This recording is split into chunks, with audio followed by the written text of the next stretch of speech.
Hello everyone, this is Chris Federico again, giving another movie review.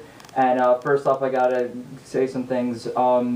First off, I apologize for the quality of these reviews. There is nothing. I am making these videos with my Sony vlog camera. This is basically just a vacation video. These are like vacation videos qualities. I don't have a camera that's really good because I can't afford it. Like, I don't have the Sony XD.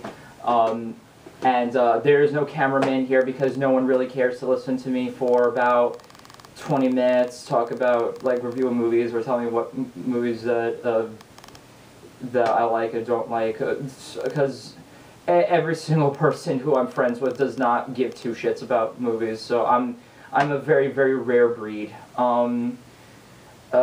So I apologize. Also apologize for all the fogginess in my first video.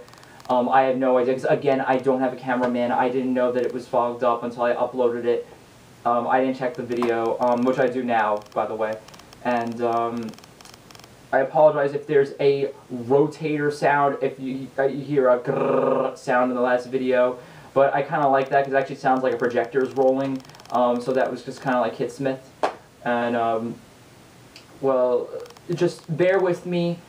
Try to learn to love me, and I will love you back. Even if I am attacking movies that you like, I apologize. This is just an opinion. You can still go see these movies, and you can give in your opinions on my comments board if you want to.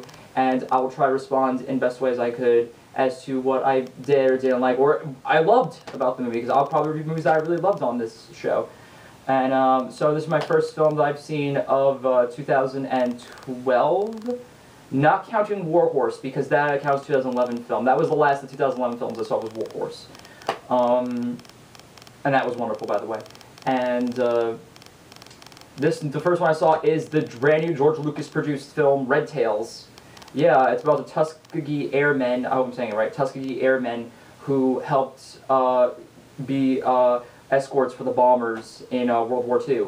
And it stars Cuba Gooding Jr., Terrence Howard, Bryan Cranston, Nate Parker, Neo, guess that Neo, and David Oyelowo. I hope I'm saying his last name right. He's really good in the movie.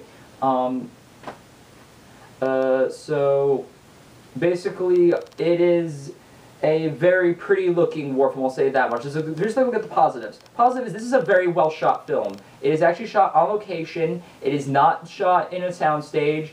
I know Lucas produced it, but he didn't direct it.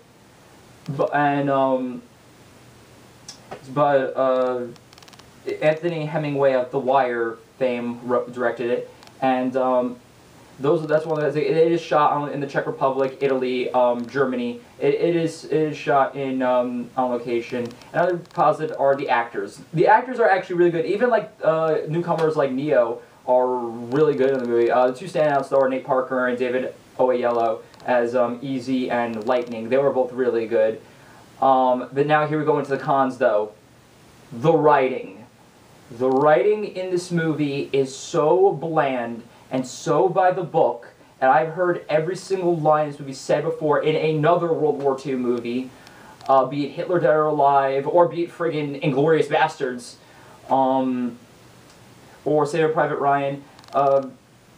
There's so many lines. Like there's one line that is he's one mad pilot. Could that have been any more bland line? That, and another line is when Easy says, "Damn you, Lightning," and jeez, there's that. And another complaint is that Terrence Howard and Cuba Gooding Jr., though the names on the poster are not in it that much. They're not in it much, and neither is sadly Bryan Cranston. And he actually is one of my favorite characters from the trailer. He is the bigoted Colonel. And he speaks with like a southern drawl, and I loved it. I was like, oh, I wish there was more Bryan Cranston in this, because his character seemed like a lot of fun. He seemed like a good antagonist for the Terrence Howard character, but again, he's in 2 scenes, then you never see him again. That's not a spoiler, that really happens. So Breaking Bad fans, sorry. And Another thing is the dog fights. What can I say? They look like the dog fights in Star Wars. They're all computer. They're superficially exciting, but they're not like, I wasn't on the edge of my seat like, oh no, who's gonna die? Who's gonna die? And I wasn't really on the edge of my seat for that. And a lot of other stuff happened in this movie that I really don't want to spoil this movie in case you do want to see it, but there are a lot of cliches in it. There's a relationship that goes the way I knew it was going to go for one of the characters. Another one goes missing and they assume that he's dead, and then, well, then you know what happens basically. And the characters, some of the characters do feel like a little bit like cliche. Like we have the Salvador, we have the God-loving one, we have the prankster, we have the mechanic, we have the alcoholic, we have the go-getter, the cocky go-getter, and they just all of them felt like, though they're well acted, they all felt like really big cliche characters. Like I've seen these characters before in other war movies, and well, I'll say one thing. I gotta thank a shout out to my Aunt Susie for paying for this movie, because if I had actually paid to see this movie, I would have been a little bit more angry in this review, because I'd be like, I spent money to see this. I could have stayed home and seen Hitler Dead or Alive, and which is actually a fun propaganda film. The production is very good on this movie, but is it worth seeing in the theater? Well, the audience that was going to see it were obnoxious. They were talking all the time throughout this whole damn movie, and but at least they were enjoying it, and they applauded at the end, which I never saw real points to applaud a movie, because there's no one there. Unless you're at a screening that has like the director and everyone else there, then okay, then you can applaud it. But why applaud a movie? It's not like it's a play. And plus, I actually believe that if you don't applaud, they're actually, like if everyone was just silent, then I actually would have agreed that more. Like, oh, two things. One, they hated it, or two, they were stunned by it. Like, I remember when I saw Dark Knight, and actually people applauded, not the minute the credits went up, but there was like a 2-minute silence, and then there was an applause. I, to this day, have never seen that before since Dark Knight. The only two films I saw that happen were two films. One was Lord of the Rings, The Return of the King, and the other one was The Dark Knight. Those are the only two movies I've seen that actually people waited, they took it in, and then they applauded. That actually was really something. That was something to see in this day and age. And,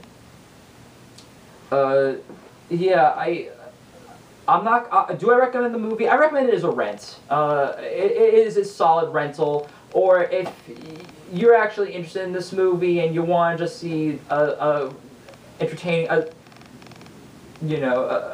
dogfight that's pretty, like for shallow reasons, because it's like CGI and it's just like, okay, just want to see carnage and metal and explosions and stuff. Like, okay, like, just, if you want to see it just for that, then more power to you. But the stuff when they're on the ground is really cheesy. It's really cheesy, but not in like a good way.